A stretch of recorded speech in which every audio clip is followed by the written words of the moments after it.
بسم اللہ الرحمن الرحیم۔ السلام علیکم ورحمۃ اللہ وبرکاتہ۔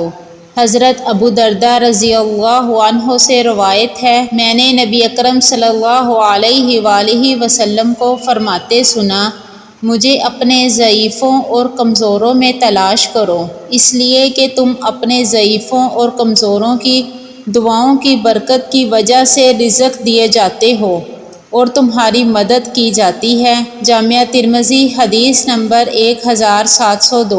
حضرت عبداللہ ابن عباس رضی اللہ عنہما سے روایت ہے، رسول اللہ صلی اللہ علیہ وآلہ وسلم نے فرمایا، جس شخص کی 2 بیٹیاں جوان ہو جائیں اور وہ ان سے اس وقت تک اچھا سلوک کرتا رہے جب تک وہ اس کے ساتھ رہیں یا جب تک وہ ان کے ساتھ رہے، وہ اسے جنت میں ضرور داخل کر دیں گی۔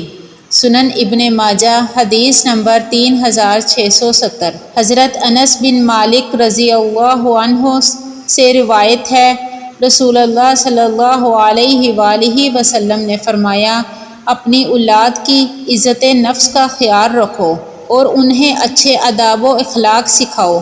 سنن ابن ماجہ حدیث نمبر 3671۔